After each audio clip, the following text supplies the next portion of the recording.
wizards in the studio. The camera operators have eaten all the popcorn, so I don't have any right now, but the film guy is here to tell us all about some great movies. Talk to me. 2 years ago, Kenneth Branagh witnessed a murder. Uh-oh. The Murder on the Orient Express. The Agatha Christie reboot was promoted with a huge star-studded cast and the big mustache, as always. You can't go without that. Poirot.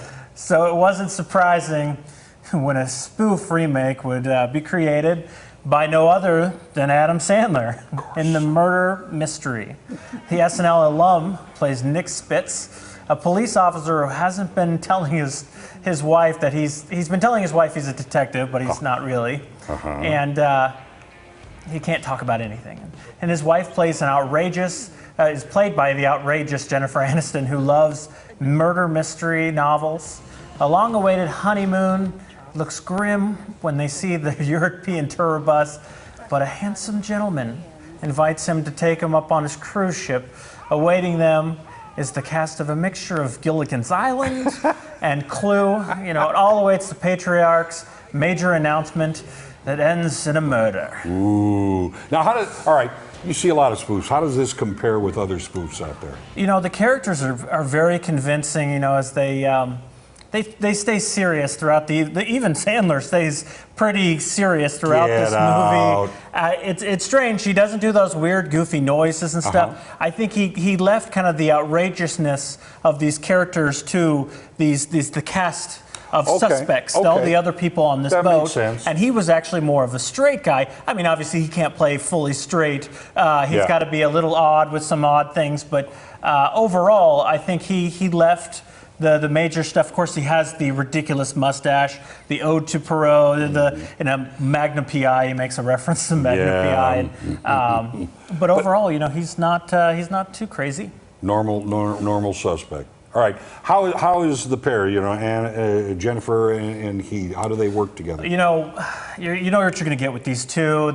He doesn't venture too off outside of his odd characters, in a sense. And you know what you're going to get from him. She doesn't go out of her comfort zone very often. So, you know, many remember their first collaboration in the 2011 Just Go With It, where he takes his fake family to Hawaii to impress his new girlfriend, she being the mother of the fake family.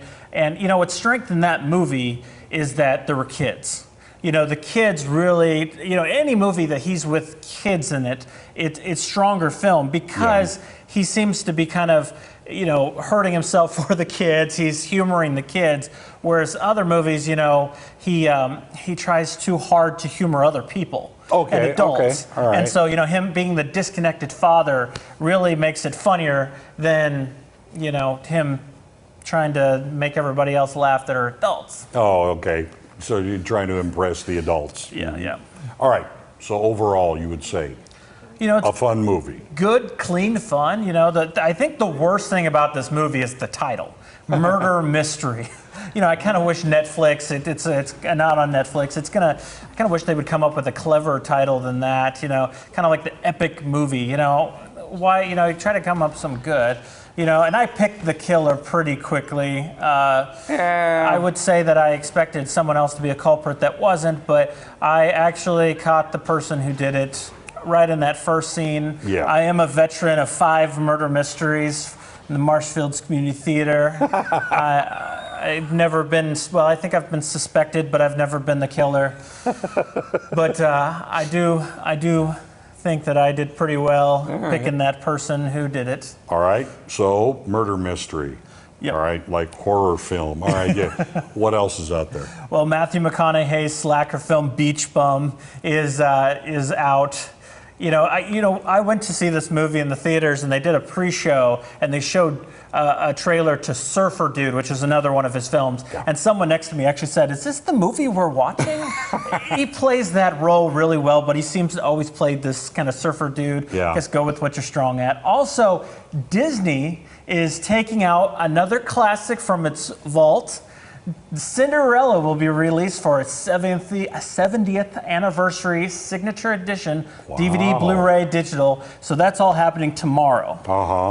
That's a lot out there. And they're always they're always making these live. What do you think of the live action, movies they're making from the great animated films? They're trying.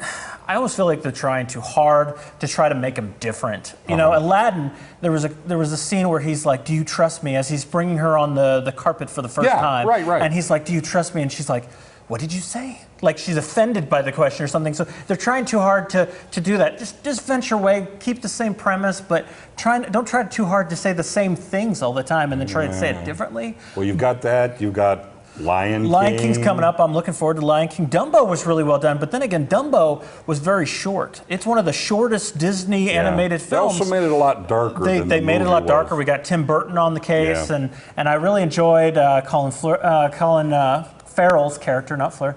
Colin Farrell's character, Michael Keaton. Well, you can't go wrong with Michael Keaton. Right, absolutely. Yeah, Danny DeVito, really strong. So sounds great. Lots out there to see. Ozarks Live. We'll be right back.